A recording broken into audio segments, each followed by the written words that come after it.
Assalamualaikum hörmətli Uyghur TV görülmənləri. Uyghur TV kanalımızdan söhbət proqramını görüşünlərini qarşı almışız.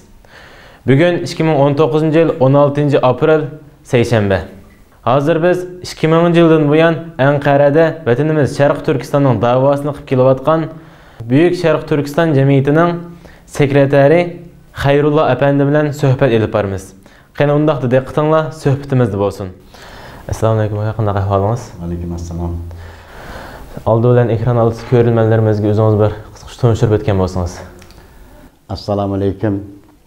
Vətən sırtındakı barlıq Uyghur qanundaşlarımız ve vətən içində Xitay zulmü astında yaşayatqan Uyghur qanundaşlarımız.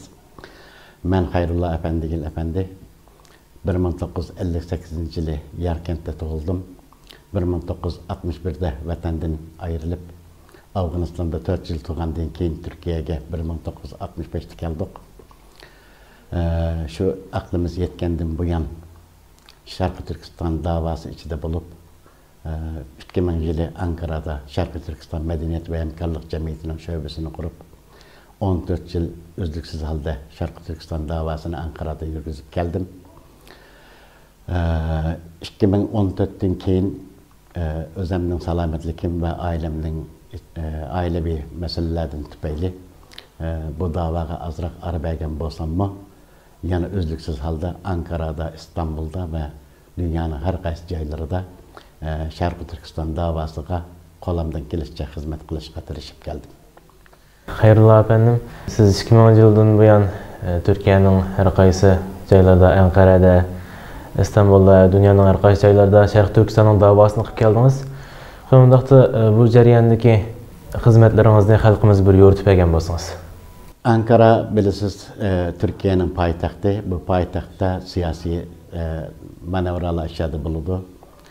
Ankara'da dernekli şöbesini kurgan günden ayrılgan günkü kadar Türkiye'deki hükümet erbapları bilen, parlamento azaları bilen, siyasi parti rehberleri bilen ve ammevi teşkilatlar bilen yakın alaka bağlap Şarkı Türkistan'da Xitay mezalimlerinin kılıvatkan zulümlerini anlatış, şulağa yar yölek buluş, Şarkı Türkistan davasını ola arkalık halkaralık cemaatine ve Türkiye cemaatine anlatış egi bulduk. Onundan sırt yana vətənimizdən Xitay zulmüdən qaçıb gələn Uyghur qanundaşlarımızga, oxucularga ve muhacirlarga olanınki her xil kamçilliklerini, şularınki ikamet bolsun, vatandaşlık bolsun, oxucularınki oxuş pulu, yatak, buçu degen nərsələrini qolumuzdan kelişçe Türkiye'deki Uyghur teşkilatları bilen birle hemkarlaşıp bugünkü işi kılıp geldik. Bugün mü bolsa yana Büyük Türkistan Tədqiqat Merkezi degen bir teşkilatta sekreter bulup vazif kılıp kelibatım ben. Bu teşkilat bunun bir yıl burun kuruldu ve Türkiye'de Uygurlarınki ötmüşini ve kelgüsünü tədqiqat kılıp halkımızga ve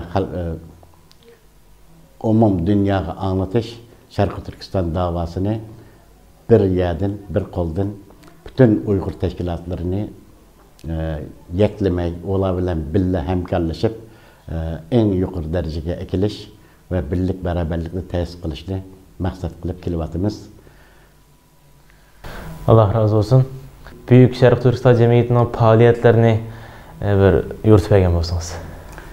Hem de biz kurulgan günden bugünküçe İstanbul'da okuvatkan okuçularımızga, üniversitede okuvatkan okuçularımızga ve vətəndən ayrılıp bu yerde ikisi bulmayan yetim misirlarga, tullarga, şularga yardım kılış, olanı birden bir yardım kılıdığan teşkilatlar bilen uçraştırış, olanınki bikini silaş, şu faaliyetlerini bugünkü kılıp geldik. Onundan başka yana biz hükümetli yakın teşkilatlar bilen birge Şarkı Türkistan meselesini, Xitay'nın kılıvatkan zulümlerini, Xitay'nın bugün 4 milyona yakın Uyghur kırındaşlarımızı lagerlarga solap, bu yerde her xil işkenceler bilen, her xil metotlar bilen yok kılışını biz Türkiye hükümetiga ve şundakla dünya cemaatçiligiga anlatış ve şu kırındaşlarımızın halini anlatış bilen olanınki şu zulümlerden kurtuluş için yolunu vatımız. Bundan bir ay burun İstanbul'da Uygur kırındaşlar uçuruşu namı astıda bir faaliyet ötkazdık. Bunun ikincisini yani bugün ete ayının 17'si yani April'in 17. günü Zeytinburnu Akdeniz Zalı'da ötkazmekçi. Ete bulduğum bu faaliyetimizge Zeytinburnu'da Türkiye İstanbul'da yaşavatkan bütün Uygur kırındaşlarımızı teklif kılımız. Olanın kileşimizge şeref birdi. Biz bugün günde Xitay'nınki bu zulmü aslında yaşavatkan bugün günde bir araya gelip birbirimizle bilen hemkarlaşıp birbirimizge yarı yölek bulup birbirimizden kamyallarını soluklap mağmasak bu Xitay'nınki zulmü günden günde eşitleşip gitip barıdı. Bizdenki bugün günküçe hizmet kılıp kılıvatkan bütün teşkilatlarının rehberlerine, şularınki hizmet kılıvatkan yetekçilerine çin konuldar rahmetlerimizin eğitimiz. Çünkü bu davaga her insan, her Uygur bir kişilik hissini koşuş gerek. O vakta biz takımı kem kölemlik bir muvaffakiyetke erişimiz. Bundakta Şarkı Türkistan Derneği'nin planları nemede? Hem de bizden planlarımız bundan keyin bu Şarkı Türkistan da bu Xitayning zulmü günden günge eşip gitip barıvadı. Bunu tetkik kılış, bunu analiz kılış, bunu halkaraga rastçılık halette uyardı bolavatkan kıyınçılıklarını pakit ispat bilen billa anlatış. Şunun bilen birge birinci olup Türkiye'de ondan başka yani dünyadaki bütün teşkilatlar bilen birge hemkarlaşıp olanınki bir ara gelişi ve bir fikir bilen hemimiz bir fikirde bolsak mı yanına Mekkem birbirimizge hemkarlaşıp Şarkı Türkistan davasını en kısa bir fırsatta kol keltiriş. Rahmet. Siz uzun yıllardan Türkiye'de turupsiz. Bu Türkiye'nin hazır cemiyetki bu özgürlüklerge, siyasetlerin özgürlüğü karta nimelerni dep bereleysiz?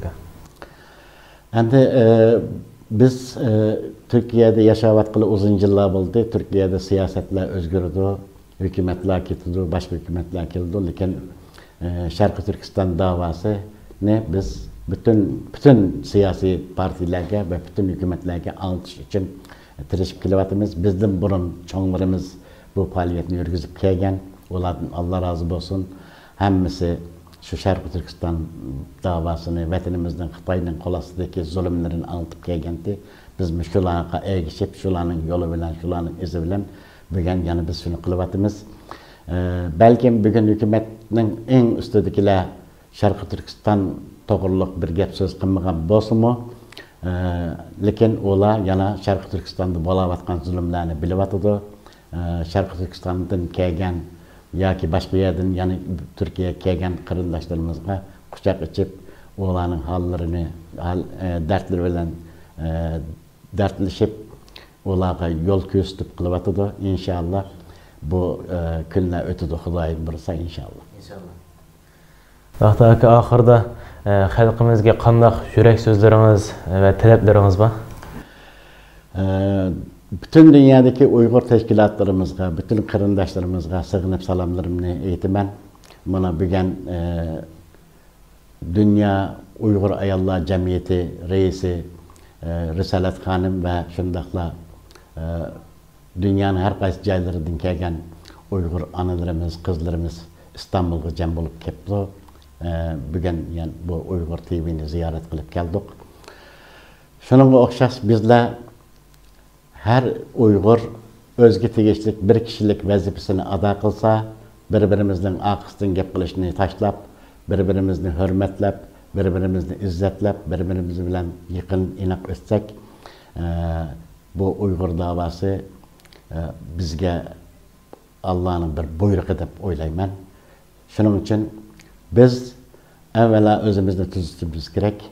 Birbirimizge hürmetini, birbirimizge izzetini ve birlik beraberliğini kol keldirgen zamanda inşallah vatanımızın müstakilliği tıkımı tuz surette ilgilep mağdı. İnşallah.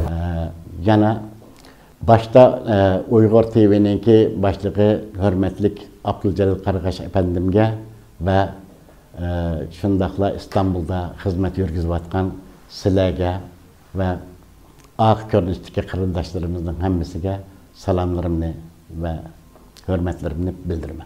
Rahmet, bizim rahmetimizi bildirimiz. Allah niyetinle yetkizgisi inşallah. İnşallah, rahmet. Şunda hürmetli görülmenler. Bugünkü söhbət programımız bu yerda axırlaşdı. Keler katım görüşkice aman bulunlar. Ben Muhammed Emin. Allah emanet.